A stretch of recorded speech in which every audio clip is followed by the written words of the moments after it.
Au niveau de ACEP, les principes de protection des consommateurs, je pense, ont été intégrés parce que, en fait, il y va de l'intérêt même du développement de l'institution. Parce que l'institution ne peut pas évoluer si la clientèle est maltraitée, n'est pas bien servie, ne se retrouve pas dans ce que nous faisons. Je pense que l'institution va devoir stagner ou bien reculer. Pour le traitement, donc, respectueux des clients, qui est un des principes de protection, je pense qu'aujourd'hui même, ce qui a eu lieu dans les années de balbutiement de la microfinance, de naissance de la microfinance, ne peut plus se passer aujourd'hui. Il y avait des pratiques quand même qui étaient malsaines par rapport aux emprunteurs. Si un emprunteur était défaillant, parfois on prenait sa photo et on l'inversait. C'est-à-dire c'est la tête qui est dirigée vers le bas.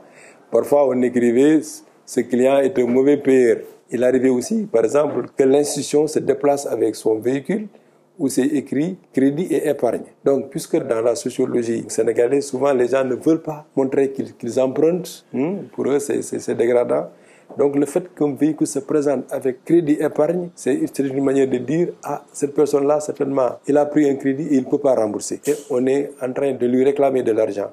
Donc ça aussi, c'était un peu dévalorisant au niveau des emprunteurs. Dans l'accueil, au moment où les clients se présentaient pour payer le remboursement, il arrivait que les conditions d'accueil n'étaient pas valorisantes pour les emprunteurs parce qu'ils se bousculaient. Donc nous avons décentralisé au maximum. Nous avons permis à des caisses locales de prendre des remboursements, ce qui n'était pas le cas avant.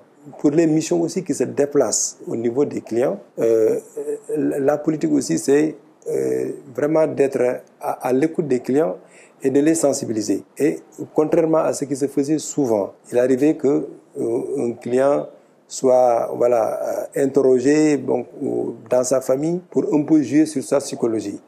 De plus en plus, ce qui se fait, c'est que le client est convoqué au niveau de l'agence ou bien au niveau du bureau local. Et c'est quand il se présente que des propositions sont faites. Et ces propositions-là privilégient toujours l'approche à l'amiable. C'était des formes d'intimidation qui n'étaient pas de bonnes pratiques. Ça aussi, c'est vrai, avec la campagne qui est faite donc, au niveau du secteur pour un peu rehausser l'image de la microfinance, toutes ces pratiques-là, en tout cas, sont délaissées. Et donc, vraiment, c'est des procédures maintenant professionnelles. On cherche à convaincre le client, on cherche à intéresser le client pour lui dire que ça, c'est votre institution. On cherche aussi, parfois, disons, à rendre responsable l'emprunteur, pour lui dire que vous avez emprunté, ce qui vous permet de renouveler votre crédit, c'est vraiment le fait d'honorer votre engagement. Et donc, ça aussi, c'est des mesures nouvelles que nous avons adoptées. Effectivement, c'était sur le recouvrement, sur la façon de répondre aux besoins des clients. Mais aujourd'hui, moi, je pense que la concurrence même va faire ses effets. Sur la question des garanties, il faut dire que quand même c'est une problématique assez difficile en microfinance. Parce que vous êtes censé financer des économiquement faibles qui généralement n'ont pas d'actifs à présenter.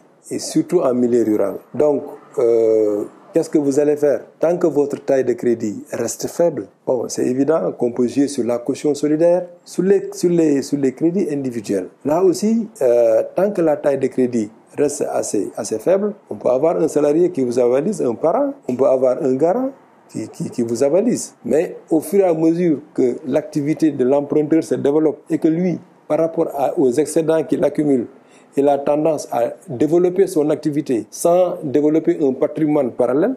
Donc la question de la garantie est là et se pose. J'ai un emprunteur qui me propose une maison qui n'a pas de titre foncier, mais quand même je prends la maison en lui disant c'est une promesse d'hypothèque que vous allez me faire. Tant que la taille de crédit était acceptable autour de 800 000, 500 000, c'était bon.